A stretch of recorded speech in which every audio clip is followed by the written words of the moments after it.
Qué maravilla ese Amor Urgente de la gran Magdalena Matei. Tremendo, tremendo disco. Somos muy fans de ella. Sabemos que es auditora además del programa. Le mandamos un tremendo abrazo.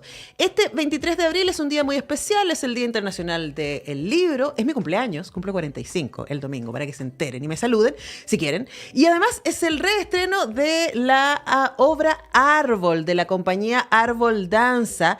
Y estamos con Álvaro Pizarro, su director, creador y además intérprete, quien va a estar en el Teatro Nescafé de las Artes, entonces este domingo 23 de abril. Álvaro, ¿cómo estás? Muy bienvenido.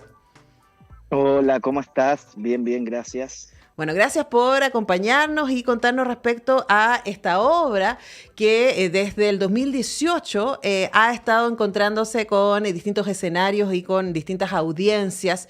Fue parte del tercer Festival Internacional de Butó, luego estuvo en el Festival de Danza de Pichilemu, en la temporada en Teatro Camilo Enríquez, en el Museo de la Memoria, en el Día Nacional del Teatro, en las fiestas interdisciplinarias del 2019, en el Festival Internacional Santiago Amil, también en México, en Alemania, en Costa Rica. Y qué crees tú, Álvaro, que ha hecho que Árbol pueda seguir encontrándose con audiencias y constantemente generar este diálogo a través de la poesía y de la danza y que nos invita a reflexionar sobre también nuestro lugar en el mundo y nuestra relación con la naturaleza? ¿Qué hay ahí que sientes que vale la pena seguir mostrándola y seguir encontrándose con distintos públicos? Bueno, pienso que justamente lo que mencionas, creo que la temática medioambiental es una temática universal que nos impacta a todas y a todos. Y también el lenguaje que utiliza la obra, al ser una obra de danza y el lenguaje del cuerpo también, lo hace en un idioma universal. Y es por eso que ha tenido la repercusión que ha tenido y se ha mostrado en los lugares que se ha mostrado, porque trasciende idiomas, ¿no? Ujú. Por eso pienso. Sí. Ahora, también el lenguaje es un lenguaje de resistencia. Estoy pensando, siempre la danza contemporánea lo es y también la poesía, pero el butó en particular, pensando que el butó se crea en Japón cuando Japón está tomado por Estados Unidos, ¿no? Esto después de que pierden la Segunda Guerra Mundial y Japón se transforma en un espacio que está bajo el control de Estados Unidos, por lo menos en ciertos términos. Y ahí aparece el butó como un lenguaje propio desde la danza para, creo yo, y aquí te lo lanzo más bien como hipótesis y lo desarrollamos, ¿no? Para sostener una identidad tradicional desde lo que son las tradiciones de danza de la isla y al mismo tiempo para poder cruzar el luto, ¿no? Lo terrible. Yo siempre pienso en el arte japonés de los 40 y los 50 como algo tratando de explicarse. O sea, su emperador tuvo que abdicar. Y el emperador no era Mm. solo el emperador, era el sol, era todo lo que iluminaba. Entonces, en un momento de tanta pérdida, aparece el butó como lenguaje. Cuéntanos, ¿cómo lo ves tú y también por qué a ti te parece interesante utilizar ese lenguaje artístico de la danza para comunicar tus mensajes? Sí, bueno, esta danza, como bien dicen, nace justo posguerra de las bombas de Hiroshima y Nagasaki en Japón. Y hay varias tesis al respecto de su origen. Hay otros estudios que dicen también que esta danza nace a partir de los trabajos en los campos de arroz.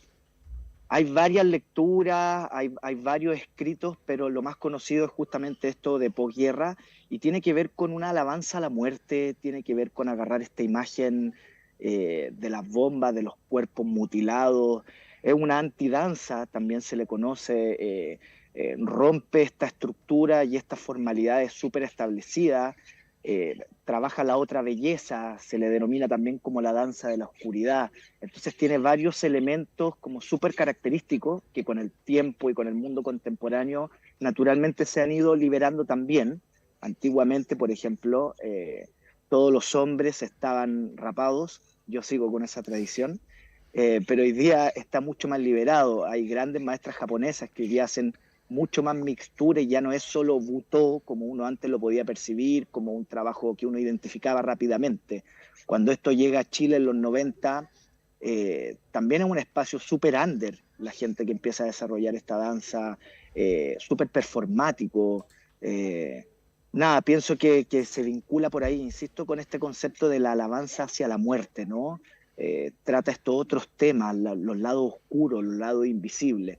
Y en nuestra propuesta está tratado, está trabajado, tiene elementos del butó, por supuesto, muy reconocibles, como el maquillaje, como lo que te contaba de estar rasurado, pero yo también en la obra con el equipo que conformamos, que es un equipo súper multidisciplinario, yo vengo del mundo del teatro también, entonces también hay elementos que complementan la estética, la mirada, la propuesta, y no es solo butó tradicional como estamos un poquito más acostumbrados a verlo. Ahora, uno pensaría cómo, me da mucha curiosidad, cómo se mezcla esta tradición de danza, ¿no? Que tiene este contexto tan oscuro como origen y que, como tú dices, abraza esa oscuridad, ¿cierto? En esta lógica de danza a la muerte para hablar de vida. Porque en Árbol Mm. tú nos estás hablando de vida, pero también nos estás hablando de nuestra irresponsabilidad y de cómo hemos sido incapaces de hacernos cargo del planeta que hemos heredado y que deberíamos heredar, ¿no? Y qué condiciones vamos a pasárselas a las nuevas generaciones. Cuéntanos por qué escogiste este lenguaje para específicamente hablar de la crisis ecológica. Sí, elegí este lenguaje, bueno, primero porque es un lenguaje que pongo en práctica casi hace 17 años y la gente que practica el butó, aunque suene un poco cliché lo que voy a decir, realmente pasa a ser ya una manera, ¿no? Una manera de desarrollarte, de moverte en tus propuestas. Yo trabajo en 5 compañías de artes escénicas distintas, desde compañías para primera infancia, teatro de calle, pero siempre pienso que el butó está ahí, está subterráneamente, está latente, está presente, no, cuesta desapegarse de él. Y en ese sentido, como es el lenguaje que más he puesto en práctica en mi carrera, se me ocurrió que era el lenguaje más orgánico también para plantear la temática, porque como la temática tiene que ver con el medio ambiente, con la naturaleza, con los ecosistemas, eh, también esta propuesta y el lenguaje anula como estas otras expresiones, como si fuera teatro, como si fuera realismo o teatro contemporáneo o un musical, quita la palabra, pone el cuerpo adelante y pasa algo muy interesante que al enfrentar la obra, esta propuesta con este lenguaje del cuerpo del butó, pasa que la audiencia, y hemos tenido una buena recepción por lo mismo, se identifica, empalma, empatiza con un cuerpo cuando estamos hablando en este caso Ujú. del árbol, sea cual sea el árbol. Entonces, la obra que propone un ciclo de vida, desde su nacimiento, su transmutación hasta su muerte, la gente, y me pasa en funciones, y es hermoso, yo escucho los sollozos atrás mío, en la parte hacia el final del trabajo, y es porque empatizan porque hay un cuerpo adelante, un cuerpo que está trabajado, qué sé yo, en esta idea del árbol, de la naturaleza, pero al parecer como personas, como humanidad, no empatizamos cuando vemos la tala, lo que pasa con las forestales, bueno, en fin, ¿no? Ya sabemos todo lo que está ocurriendo, pero nos cuesta, pero cuando vemos un cuerpo al servicio de esa problemática, puesto en el escenario en este caso, se logra una conexión mucho mayor. Por eso el lenguaje, por eso el uso del cuerpo con temáticas que aparentemente no tienen voz o no tienen cuerpo, ¿no? Pero Ujú. tienen vida, que es la Ujú. naturaleza. Ujú. Ahora, Álvaro, estoy pensando que vas a llegar este domingo a presentar Árbol ahí al Teatro Nescafé de las Artes en una semana que ha sido funesta para la ecología nacional, ¿no? Y en donde nuevamente vemos cómo los intereses de las grandes compañías se alían con quienes deberían protegernos y finalmente terminan accediendo a la destrucción de lo poco que nos va quedando, en este caso, por ejemplo, glaciares, ¿no? En la zona central. Y uno dice, ¿cómo se resiste desde ahí? ¿Y cuál es el lugar o el poder que puede tener las artes o la danza para instalarse como un espacio de resistencia y de contradiscurso? ¿Cómo lo ves tú? Sí, bueno, todo lo que dices es tan cierto y doloroso y da rabia y da pena. Pasan muchas cosas, ¿no? Sobre todo en estos tiempos, ya como ya entendamos de una vez, ¿no? Pero pienso justamente que el arte, que esa cuota de resistencia es para poner en la palestra desde miradas, desde poética, desde la belleza, desde la crudeza, arriba un escenario para conectar con un público y generar reflexión. Pienso que ahí está nuestra mejor arma en los artistas, ¿no? Eh, enviar el mensaje, en este caso a través de esta propuesta y poder reflexionar, poder cuestionar De hecho, es muy interesante porque después de la función este domingo 23 hay un conversatorio, Ujú. va a haber un conversatorio con una invitada súper especial porque como es el Día del Libro y es el mes de la danza, quisimos hacer ahí una triangulación con la Paulina Bronfman, que escribe, que es pensadora, que es creadora, que es artista también, y ella justamente sacó un libro sobre política, performance, entre el 2010 y el 2020, con todo lo que pasa con el estallido también, y hace grandes pensamientos y reflexiones entre lo que es performático, el cuerpo político, el arte, como punto de resistencia, entonces va a estar súper vinculado. Y ahí también lo vamos a poder dialogar con el público, Ujú. abrir ese espacio, justamente. Sí, también pensaba, la ecoansiedad es algo que a mí me embarca cada cierto tiempo, ¿no? Justo la semana pasada hicimos un programa sobre eso, les invito a que los puedan escuchar, no en semáforo, sino en Sintoniza tu Salud Mental. Hablamos de ecoansiedad y una de las cosas que apareció en esa conversación y que apareció también en conversación acá en Semáforo con Pamela Po, autora de Punto de Inflexión, Crisis Climática y Ecológica, fue que para no volverse loco o loca en esto, para no perder toda esperanza, para no entregarse también al pesimismo y decir, bueno, da lo mismo, ya, chao, nos va a morir, en fin. Mm. Que es una opción súper válida y en la que yo me reconozco, caigo cada cierto tiempo, ya fue, ya. Una de las maneras de resistir es encontrarnos, ¿no? Y ver cómo Sí, desde los espacios de comunidad podemos hacer algo, podemos planificar en nuestro barrio, en nuestro edificio, en nuestro condominio o en nuestra población, donde sea que vivamos, que podamos decir, bueno, acá nosotros vamos a hacer estos gestos, en nuestro colegio, ¿cierto? En nuestro espacio educativo, lo que sea. ¿Cómo sientes tú que eso también se replica entre tú y la audiencia cuando estás presentando árbol? sí, siento que repercute, que también, como dices, es un espacio de encuentro y pasa a ser se convierte en una suerte de asamblea, ¿no? Eh, como en este diálogo, en esta reflexión, porque no es una obra como tradicionalmente estamos un poco acostumbrados cuando vamos a ver danza, cuando vamos a ver arte escénica, que termina la obra, están los aplausos, me voy y no sé mucho más.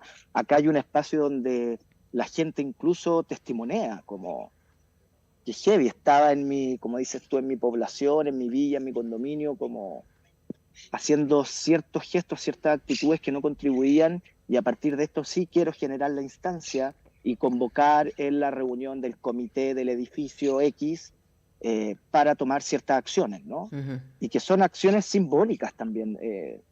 Son simbólicas, pero son súper importantes porque, como dices tú, más allá de hacer un cambio tan radical en el ecosistema, también cambia mucho las personas y eso cuando lo vamos contaminando saludablemente de boca en boca, como en estos espacios reflexivos, que es el encuentro, que es la apreciación de la experiencia de la obra, más esta reflexión, se genera esta asamblea, se genera esta reunión, se Ujú. genera esta conversación.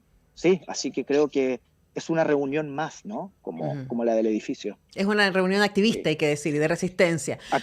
Absolutamente, claro. Conversamos con Álvaro Pizarro, director e intérprete de la obra El Árbol, Árbol más bien, Árbol sin él, que se Sí. presenta este domingo 23 de abril a las 19 horas en el Teatro Nescafé de las Artes. Las entradas están a la venta y en el mismo Teatro Nescafé de las Artes y también a través de Ticketek. Para cerrar, Álvaro, puede haber mucha gente que nos está escuchando que dice, uy, qué interesante, me parece, pero yo no sé nada de danza contemporánea, menos debutó, ¿qué voy a ir a hacer yo ahí? Entonces, quizás dejar la invitación porque estoy segura que no se necesita tener conocimiento previo para poder disfrutar de lo que y conmoverse con lo que tú presentas este domingo.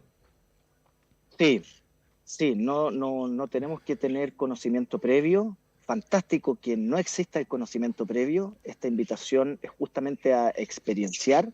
Es una obra muy emocional, está propuesta desde ese lugar, está propuesta para que ocurran cosas, para modificarnos, no para apagar un poco el intelecto, esta idea del pensamiento cabeza y abrir el espacio físico también, el espacio emocional, es una obra muy poética en ese sentido, así que están todas, todos y todas súper invitadas para asistir, es un teatro precioso además, estamos trabajando hace un montón de rato, la obra para motivarlas cuenta con la interpretación en vivo de la chelista Isidora O'Ryan, que es una tremenda artista compositora que estudió, de hecho, interpretación en chelo en la Universidad de Chile, Así que están súper invitados e invitados, no se van a arrepentir, quedan entradas disponibles.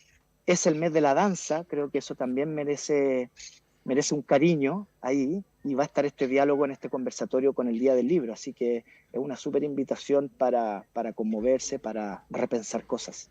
Absolutamente. Entonces les dejamos invitados este domingo 23 de abril a las 19 horas en el Teatro Nescafé de las Artes Árbol.